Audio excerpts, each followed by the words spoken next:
Now, during the Maidan revolution, who was more to benefit from that, the U.S. or Russia? The U.S. doesn't really benefit. Did they benefit in any way from that? Because if you look at all the U.S. benefits in an abstract way. If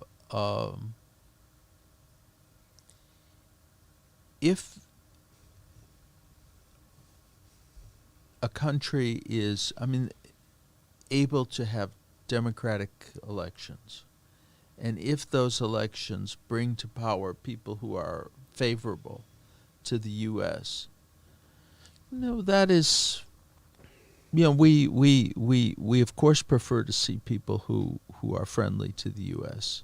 in power in those places. But it's not such a big deal. We deal with all kinds of people. We dealt with Yanukovych, and not when during the period that he was president, and not only that, but when he ran again for president in 2008, he had American advisors. So I wouldn't, this is the big mistake that we Americans always make. We always think that, America determines everything. We determine a lot. We don't determine everything. A lot depends on factors within the country that's concerned, whether that country's Ukraine or some other country. It seems like we have so much. We've always, since forever, we've had so much interest in the Ukraine. And especially if you watch that documentary Ukraine on Fire, when you see that recorded phone call between Victoria Nuland and Gregory Pyatt, mm-hmm. and they're basically discussing who should be the next leader of the Ukraine. It seems like they're discussing a coup. It's kind of dark. What was your take on that? What did you think? I did look at it. I looked at the documentary. And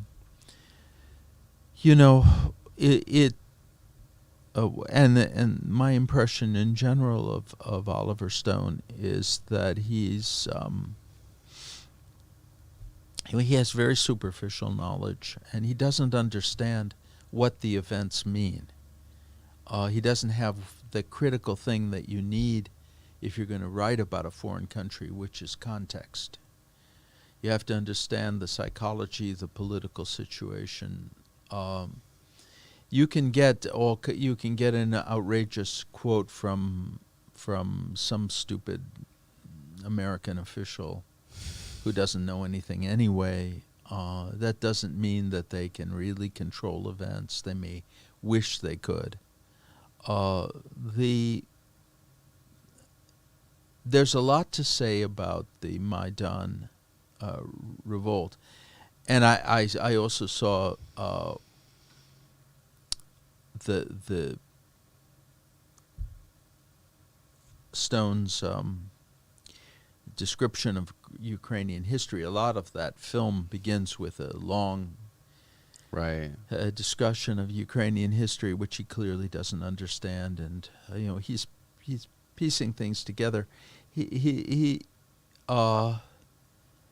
has certain preoccupations about the U.S., and of course he then applies that to foreign countries that he doesn't know very well or he doesn't understand. It was such a mess that we could look at it and we could try to correct some of it. I could show you, but the Maidan revolt was the expression of the kind of the middle class, the democratically oriented people in Russia, in Ukraine, to move the country toward a better future. It was taken advantage of by some unsavory people, and there were unsavory elements that participated, particularly in the end, in the last stages. But the idea that it was a high priority for the U.S., we worked, we worked with Yanukovych. I mean, the U.S. was not desperate and has never been desperate to make Ukraine a member of NATO, which would have protected Ukraine. So, films about Maidan and about the events are fine. They should be done by people who are really qualified to do them. And I would not put Oliver Stone in that category. Who was Stepan? Can you explain who Stepan Bandera was, and why was he protected by the CIA along with... You mean after the war? After the war, yeah.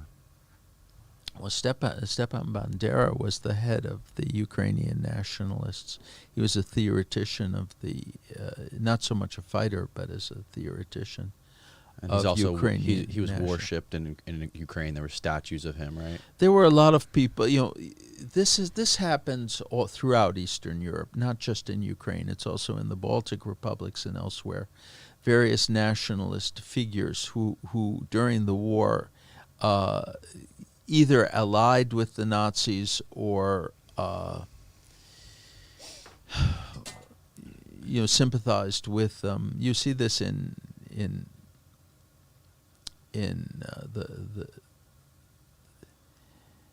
Hungary and the Baltics and elsewhere. Is it true that the Ukrainian nationalists, they switched sides multiple times during the war, during World War II? Well, they understood the Bandera nationalists actually fought against the Nazis. I mean, their goal was not they did not support Nazi ideology. They supported an independent Ukraine. And if the Nazis could help them achieve that, so they thought, they could work with them. But the Nazis never trusted them. They understood that their goal was an independent Ukraine. And when it became clear that the Nazis had no interest in the independent Ukraine, the Bandera forces began to, fought both sides. Mm. And, both sides were pretty bad in reality. But the Bandera, the Ukrainian nationalists were also very bad. Mm-hmm. And they carried out horrific massacres. Whether, to what extent, they, under wartime conditions, and this is always, this goes back to the creation of an independent Ukrainian republic after the collapse of the Russian Empire. To what extent the nationalist leaders were directly implicated in the massacres? To what extent this is all complex history that has to be examined dispassionately. I personally think that the